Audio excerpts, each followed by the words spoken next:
Sayın yolcularımız, Corendon Sport Talk seferimiz için kalkışa hazırız. Bugünkü uçuşumuzda bolca heyecan, kahkaha ve spor dünyasının en büyük isimleri var. Ama merak etmeyin, bu uçuşta türbülans yok. Sadece efsanevi anılar var. Kemerlerinizi bağlayın ve keyfinize bakın. Biz burada rahatına düşkün yolcuları seviyoruz. Şimdi çayınızı koyun, koltuğunuza yaslanın. Çünkü Corendon Sport Talks başlıyor. Olimpiyat şampiyonumuz Buse Sürmeneli. Ben de boksa başladığımda tam o olimpiyat şampiyonu olmuştu. Yani onu izlemeyi çok seviyorum. Ya ben genelde hani çok öyle kavgacı bir çocuk değilim ama çok hırslıyım. O tarz şeyler beni çok etkilemez yani. Güçlü olup olmaması veya iyi olup olmaması. Çünkü ben her zaman kendime güveniyorum. Hedefim her zaman önce Avrupa, sonra dünya, sonra olimpiyat şampiyonu olmak. Antrenörümün dediğiyle daha çok dövüşürüm. O yüzden çok izleme gereği duymam yani rakipleri. Seni boks yaptığını duydukları zaman şaşıranlar oluyor mu etrafta? Evet, şaşıranlar oluyor. Kaşının açılması durumla karşılaştın mı? Doktor müdahalesinin gerektiği. Yok, hiç karşılaşmadım. Sen hep dövüyorsun o zaman. Öyle de demeyelim ama yani gong çalana kadar her zaman mücadele edeceğimi biliyorum. Corendon Sport Talks'a hoş geldiniz. Bu haftaki konuğumuz çok genç bir sporcu. Milli boksörümüz Yağmur Teke. Hoş geldin Yağmur. Hoş bulduk. Kaç yaşındasın? 18 yaşındayım. 18 yaşındasın. Evet. Ve sen 18 yaşında U19 maçına çıktın, bronz madalya kazandın Evet, Avrupa Şampiyonası'nda. Nasıl aklına geldi boksör olmak? Yani küçüklüğümden beri çok ilgi duyuyordum zaten. Babamla evdeyken hep yani bayağı küçükken hep boks maçları izlerdik. İşte babam derdi sence kim kazanır falan. Hı hı. Hep böyle boks yapmak istemiştim zaten. Büyüdükçe daha çok böyle izlemeye başladım. Kendim de görmeye başladım. Ve hani bir gün dedim ki ben boksör olmak istiyorum. Boks yapmak istiyorum. O şekilde başladım boksa. Ne tepki verdi ailen? Yani başta böyle ben tek çocuğum. Hı. Başta dediler ki hani olmaz bir yerine bir şey olur falan. Hı. Ama sonra benim istediğimi gördükçe tamam dediler başla. Zamanla maça çıktıkça, başarılı oldukça da destek olmaya başladılar. Peki seni izleyebiliyorlar mı? İzleyebiliyorlar. Annem biraz zor izlese de Öyle mi? evet babam izliyor beni. Şimdi benim gençliğimde, çocukluğumda karate filmleri çok yaygındı. O karate filmlerinde hatta bir filmin afişi hiç aklımdan çıkmaz. Tek kollu kahraman, Wang Yu diye bir film vardı. Şimdi sen de tek kollu bir kahramansın bir anlamda. Biraz öyle oldu. Biraz öyle oldu değil mi? Onu anlatır mısın? U19 Avrupa Boks Şampiyonası'nda yarı finale çıktın. Evet, Yarı finalde de ama tek kolun sakattı. Ve çıktın bronz madalya kazandın. evet. Tek kolla rakibi yendin ve bronz madalya kazandın. 2 maç kazandım. Hı hı. Yarı finale çıktım. Yarı finalde de yenilerek bronz madalya kazandım. Peki yani bu hangi kolun sakatlanmıştı? Sağ. Sağ kolun. Daha çok sağ mı kullanırsın? Evet. Daha güçlü kolum sağ kolumdu. Sol kolumu kullanmak zorunda kaldım. Hı hı. Sakat olduğum için. Yani zorlu bir süreçti. Şunu merak ediyorum. Kaskla çıkıyorsun. Evet. Doğru mu? Kask, dişlik Peki o darbeyi çok net hissediyor musun kaskla? hissediliyor. Çok olmasa da Hı hı. yine hissediyoruz yani. Ben hani işin doğrusunu söylemek gerekirse boksu benim babam da çok severdi. Benim babam da bir boksördü. Bölge şampiyonu güzel. olmuştu. Evet. Ne güzel. Allah rahmet eylesin. Ben de boksu onun sayesinde sevmeye başladım. Çocukluğumda, çok küçükken tabii, Muhammed Ali'nin maçları olurdu. Babam sabah saat 4'lerde 5'lerde bizi uyandırırdı. O siyah beyaz ekranda Muhammed Ali'nin maçlarını izleyerek. Ben Çok büyüdüm güzel. o maçları izleyerek. Senin bu tür bir idolün var mıydı boksta? Olimpiyat şampiyonumuz Buse Sürmeneli. Ben de boksa başladığımda tam o olimpiyat şampiyonu olmuştu. Hı hı. Yani onu izlemeyi çok seviyorum. Boksunu da çok seviyorum yani. Şimdi Beşiktaş Kulübü'nde boks yapıyorsun. Evet. Bu Senaz'la bir araya geliyor musun? Yani hiç bir araya gelme fırsatımız olmadı. Ben daha Olmadı. küçük olduğum için biraz daha. Hı hı. Daha ileri seviye ve büyük. İnşallah seneye büyüklerde gelebiliriz. Peki, şimdi daha yolun başındasın. 18 yaşındasın, genceciksin. Erkek boksörlerden idolün olan, sevdiğin bir boksör var mı? Yani Biz erkeklere hiç karışmıyoruz diyorsun. çok yok. İzliyorum ama idolüm diyebileceğim hani o şekilde biri yok. Biri yok. Peki kariyerinin dediğim gibi başındasın. Kariyerinin böyle sonuna doğru Yağmur, evet bak istediğin buydu, bunu başardın dediğin nokta neresi olur senin için? Olimpiyat şampiyonu olmak. Olimpiyat şampiyonu. Evet. Harika bir duygu. Bunu geçen programda da söylemiştim. Hakikaten Amerika'da özellikle 10 bin genç olimpiyat şampiyonu olacağım diye her yıl spora başlıyor. Çok güzel bir duygu. Sporun zirvesi zaten olimpiyat. Değil mi? Evet. Evet. İnşallah sen de İnşallah. olimpiyat şampiyonu olursun. Kaç kiloda yarışıyorsun? 65 kilogram. 65 kiloda yarışıyorsun. Peki biraz şeyinden bahseder misin? Sen böyle kavgacı bir çocuk muydun? Hani okulda arkadaşlarını döver miydin? Gücünü hissederler miydi? Ya ben genelde hani çok öyle kavgacı bir çocuk değildim ama çok hırslıyım. Hı hı. Genel olarak yani boksta olmasa da hani bir oyun oynarım, hep hırs yenmem gerekiyor. Hani en iyisi ben olmam gerekiyor gibi Hı hı. düşüncelerim var hep. Bu hırsım aslında ringde de çok yansıtıyorum. Genel olarak dövüş stilim de bu şekilde zaten. Çok kavgacı bir çocuk değildim ama dediğim gibi hep hırslıydım, yani hep istekliydim. Hiç Her döver zaman. miydin arkadaşlarını? Yok. Dövmezdim. Dövmezdin. Peki o hırsı biraz anlatır mısın bana? Yani şimdi ringe çıkıyorsun, karşında bir rakip var. Kimi zaman senden uzun boylu olabilir, kimi Her zaman uzun. her zaman uzun. Her zaman uzun maalesef. Peki bu bir dezavantaj mı senin için? Uzun bir boksöre karşı. Yani benim Boks için yapan. artık değil, çünkü hani boksa başladığımdan beri hani yüksek sırtla dövüştüğüm için hep rakiplerim uzun boylu. Hı hı. Ama hani dediğim gibi onun stratejisini yapıyoruz birlikte antrenörlerimle. O yüzden öyle çok bir dezavantajı olmuyor yani benim için. Şimdi şöyle bir şey vardır. Hep ben boksu izlediğim zaman bunu gözlemlerim. Genel olarak uzun boylu boksörler, kısa boylu boksörlerin hep uzağında dövüşürler. Evet, yakınına Daha yakınına yaklaştırmaz. yaklaşmazlar. Senin stilin nasıl bir stil bu noktada? Daha çok yakın mesafe, hani içine girerek Hı hı. vuruş, kombinasyonlar yaparak dövüşüyorum genelde. Hani içlerine girmem gerekiyor çünkü uzun boylular beni uzakta tutmaya çalışıyorlar. Hani onlara yumruk vuramamam için. Ben de daha çok böyle yakın dövüşmek zorundayım zaten boks olarak da. Peki bir de bir geleneksel boksun bir geleneği vardır. Yani burnu kırılmayan bir boksör yoktur. Doğru mu? Yani erkeklerde biraz öyle ama kadınlarda çok görülen bir şey değil bu. Çünkü bizde daha çok kask var, daha Ha, daha koruyucu daha olarak aynen, anladım. erkeklere Oradan kaynaklanıyor aynen genel öyle. olarak. Hiç nakavtın var mı? Sayıyla bitirdiğim, yani hakem kararıyla bitirdiğim çok maçım var. Öyle mi? Ama Türkiye Şampiyonası'nda 6 maç yaptım. 3'ü hakem kararıyla bitti. O şekilde ama öyle nakavtım yok yani. Nakavtın yok. Yağmur, şöyle bir şey var. Üst üste 2 yumruk aldıktan sonra böyle bir dağılma, böyle bir kendini kaybetme gibi duygular yaşadın mı hiç? Hiç yaşamadım. Antrenmanda, resmi maçta hiç öyle bir şey yaşamadım ama antrenmanda biraz yaşıyorum. Erkeklerle dövüştüğüm zaman falan Erkeklerle dövüşüyor musunuz? dövüşüyorum. Öyle mi? Kendi kulübümdeki sporcularla dövüşüyorum. Ama erkekler sizden çok daha güçlü bu anlamda. Yani Bir dezavantaj değil mi bu?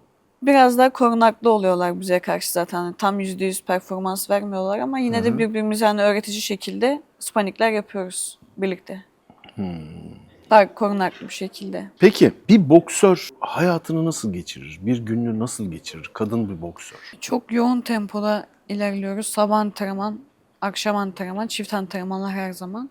Sabah antrenmanımızı yapıyoruz, dinleniyoruz, yemek yiyoruz. Akşam bir antrenman daha yapıyoruz, yatıp uyuyoruz. Bu şekilde yani genelde günlerimiz geçiyor. Ne kadar kamp yapıyorsunuz?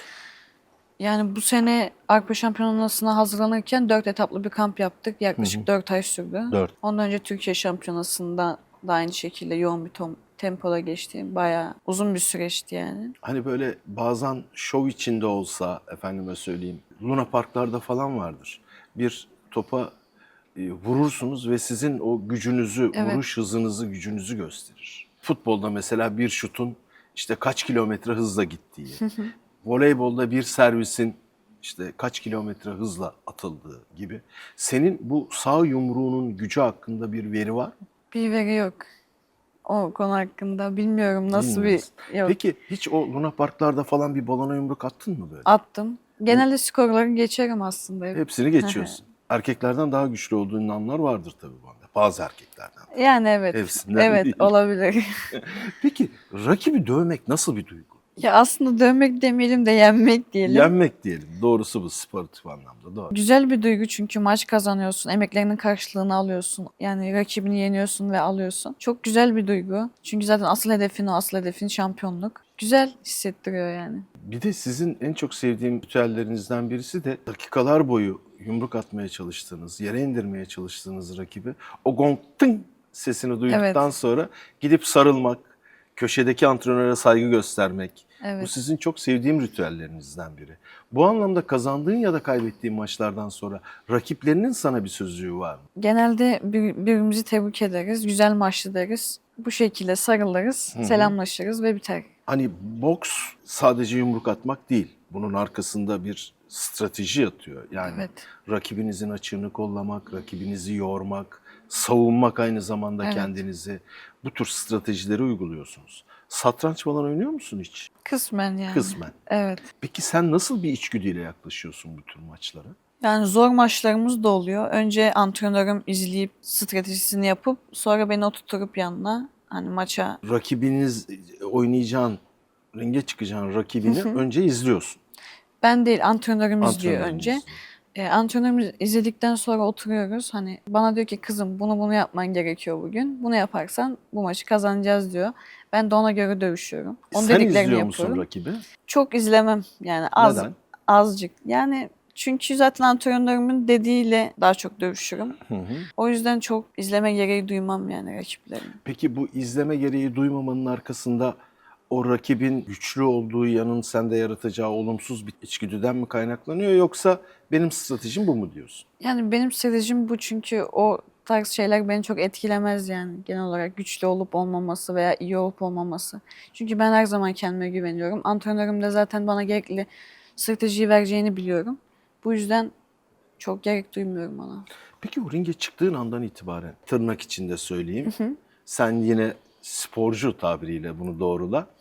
Dayak yemek korkusu var mı? Ya hiç öyle bir korkum olmadı. Kaybetme korkum da hiç olmadı. Çünkü yani orada çıkıp elimden geleni yapacağımı biliyorum her zaman. Yani gong çalana kadar her zaman mücadele edeceğimi biliyorum. Spor bu, kaybetmek de olur. Ya o konuda hiçbir korkum olmadı ama. Peki bir de ekipmanın için söyleyeceğim. Şimdi kadın sporcularda ekipmanlar bir kaskın var. Evet. 2 boks eldivenim var. Şimdi benim çok dikkatimi çeker. O boks eldivenini giymeden önce özellikle Bandaj. bu parmaklarınızı bandajlıyorsunuz. Evet. Neden? Çünkü elimizdeki kapsüllere daha çok zarar veririz eğer direkt eldiveni giyersek. Eklemlere Aynen. zarar Direkt zarar verirsiniz. veririz. O yüzden önce onları koruyoruz. Hı hı. Ondan sonra eldiveni giyiyoruz. O bandajların tüm amacı elinizi korumak, eklemlerinizi korumak değil mi? Evet. Peki o bandajlar olmasa rakibinize vurduğunuz o yumruğun gücü daha mı fazla olur yoksa biraz emiyor mu o bandajlar o gücü? Aslında eldiven hani Zaten emiyor. aynen eldiven Hı hı. zaten emdiği için bandajın öyle çok bir etkisi olacağını düşünmüyorum yani. Ama yine kendini korumak için de bandaj tabii ki gerekti yani. Direkt eldiven giydiğimizde Şimdi erkeklerde kimi zaman bazı bölgelere vurmak yasak zaten. Hani belden aşağıya Evet. vurmak yasak. Fakat sizin için aynı şey geçerli değil. Aynı zamanda sizin kadın olarak bir takım organlarınız daha farklı. Evet. Göğüse vurmak serbest mi sizde? yani bizde yumruk geldiğinde oraya herhangi bir uyarı bir şey yok. Genel olarak erkeklerin de kadınların da aynı eşitte hani uyarılar. Bel altı, işte ense, kafa arkası vuruş, sırt gibi bölgeler yasak. Peki şöyle bir şey hissediyor musun hiç? Rakibini köşeye sıkıştırdın. Vuruyorsun. Artık düşecek rakibin. Ya çok da fazla vurdum artık. Biraz geri çekileyim gibi bir duygun var mı? Yok öyle bir duygum. Öyle bir duygum yok. Daha çok üstüne giderim. Öyle mi? O şekilde gördüğüm anda. Peki hakem araya girdiği anda kendini tutabiliyor musun? Tabii ki. Tutuyorsun. Ondan sonra vuruş yapmam.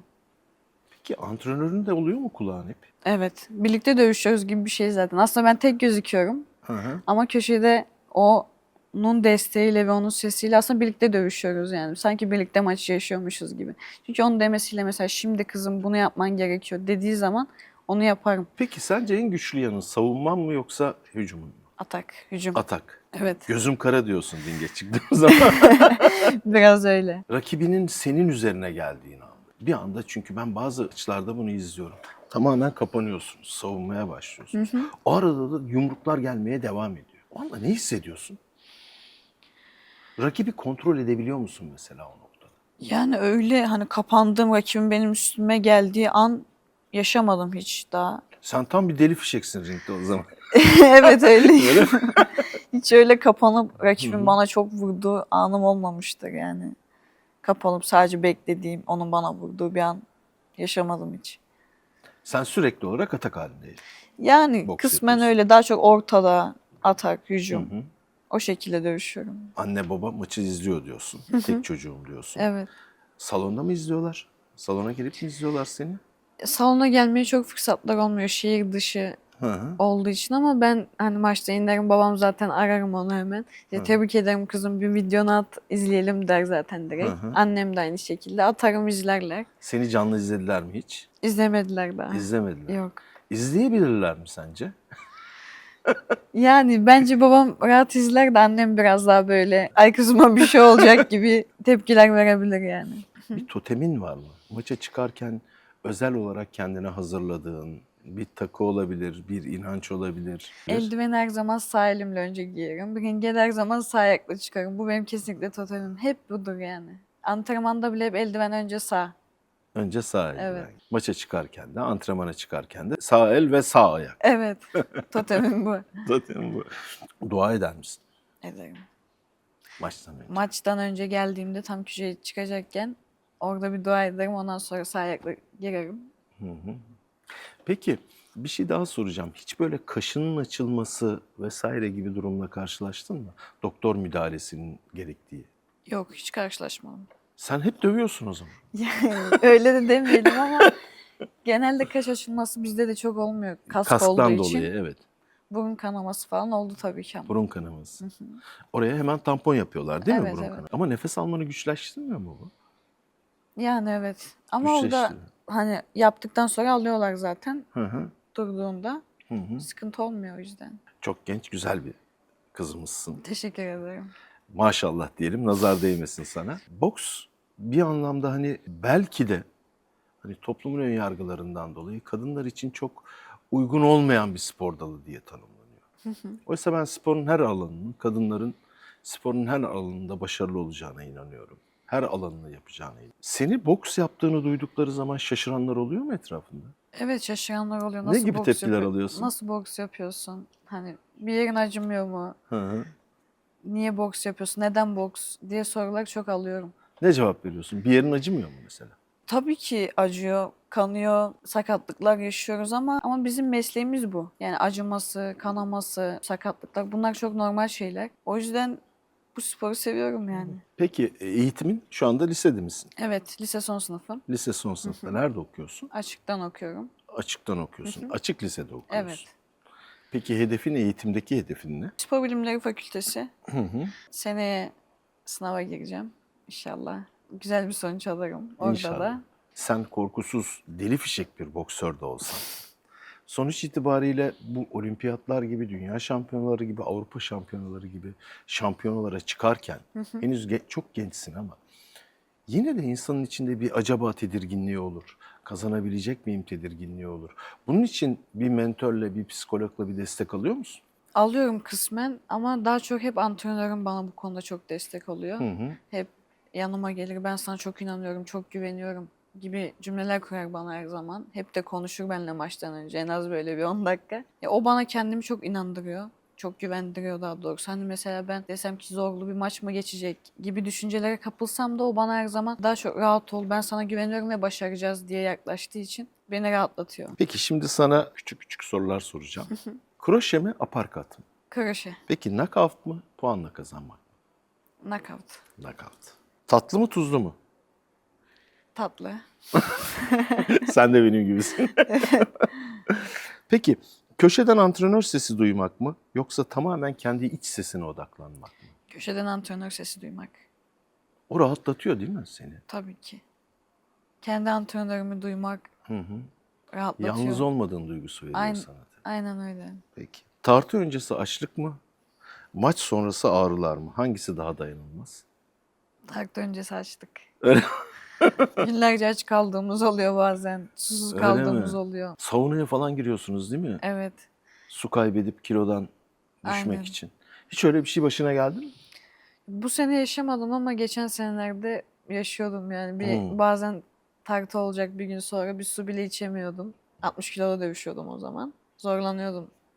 Tam 60 kilo çıkmak zorundasın Evet, değil 100 mi? gram bile tolerans yok. Tam 60 veya 59, 800, 900 falan. Peki Gramla. 58 olsa ne olur? Sıkıntı olmaz. Onda 57 olmaz. olmadığı sürece. Ha, 57'nin altına düşemezsin. Düşemezsin. Alt siklet oluyor çünkü o zaman. Anladım. Bu tür durumlarda tartıya çıkıp saunaya gittiğin oldu mu hiç? Yok. Olmadı. Akşamdan her zaman kilom ayarlıdır. Yatarım. Sabah tartıya giderim. Anladım. Peki. Şimdi biliyorsun Corendon Sport Talks programımızın ismi ve uçağımız da burada. Corendon uçağı. Şimdi sana bir uçuş kartı sorusu soracağım. Ama ondan önce 2 sorum daha var. Bir yükseliş sorusu, bir de türbülans sorusu. Biliyorsun uçak böyle hafifçe havalanmaya başladığı zaman Yağmur'un da kariyeri havalanmaya başlıyor diyelim. Ben artık boksör oluyorum ve galiba olimpiyatlara gideceğim diye hissettiğin, kendini yükselişte gördüğün boksta o an hangi andı? Bu sene Avrupa Şampiyonası. Bu Bu sene sene. evet. Ne tür tepkiler aldın? Çok güzel tepkiler aldım. Aslında bu sene hedefimiz altın madalyaydı. Ama bir sakatlık geçirdim. Çok güzel dönüşler aldım çünkü tek kolumla dövüştüm. Hani herkes tek kolunla bu şekilde dövüşebiliyorsan demek ki yani sakatlığı atlattıktan sonra daha iyi olacaksın gibi. Hedefim her zaman önce Avrupa, sonra dünya, sonra olimpiyat şampiyonu olmak. Her sporcunun da kariyeri var. 18 yaşındaki bir insana bunu sormak ne kadar doğru bilmiyorum ama uçağın da bir türbülansı var biliyorsun. Sallandığı dönemler var. Ya Yağmur, acaba ben olamayacak mıyım diye duygular yaşadığın, o türbülans, kariyerinde türbülans yaşadığın anlar var mı hiç? Olmuştu 2 sene önce falan. Daha çok aslında yolun başındayım ama hani Başındasın, insan bunu evet. fark etmiyor. İşte o yaştayken hani yenildiği zaman işte ben yapamayacağım, başaramayacağım diyor. Orada da antrenörüm dedi ki daha sen yolun başındasın, çok gençsin, daha küçüksün, daha bir sürü maç, yolun uzun diyerek beni o şekilde motive etmişti. Motive etti. Şimdi sana Corendon Airlines'ın Türkiye ve yurt dışındaki tatil destinasyonlarını sunacağım. Hangisine uçmak istersin bunlardan? Türkiye'de Kemer, Belek, Bodrum ve Çeşme. Bodrum. Doğru cevap. Benim için de doğru cevap. Ben de çünkü bir yarı Bodrumlu sayılıyorum. Onun için Bodrum. Peki yurt dışında Rodos, Kos, Amsterdam ve Kanarya Adaları. Amsterdam. Amsterdam. Niye Amsterdam? Yani görmek isterim çünkü orayı, gitmek isterim. Merak da ediyorum. O yüzden. Son bir soru sana. Kübalı boksörlerle karşılaşmak zor mu olur? Küba bir boks ülkesi. Hani onların bir boks karakteri var. Kadınlarda Kübalı kadın takımı yok ama erkeklerde gerçekten çok zor çünkü dokunulmazlar. Çok iyi bir savunmaları var. O yüzden gerçekten zor Kübalılarla karşılaşmak çünkü savunma yanları çok iyi. Yani bazen bazı maçlarda yumruk yemeden bitirdikleri maçlar olabiliyor. O yüzden zor gerçekten onlarla karşılaşmak. Sen yumruk alır mısın? Alırım tabii ki. Öyle mi? Senin savunman zayıf o zaman. Ya savunmam da iyi ama yumruk Bir Kübalı kadar iyi değildi. bir Kübalı kadar iyi değil. Peki Yağmur, çok teşekkür ediyorum Ben teşekkür sana. ederim. Umuyorum ve diliyorum ki bir gün seni yine burada bir olimpiyat şampiyonu olarak konuk ederiz. İnşallah. Başarılar diliyorum. Çok teşekkür ederim. Bu haftalık bu kadar. Haftaya Corendon Sport Talks'ta görüşmek üzere.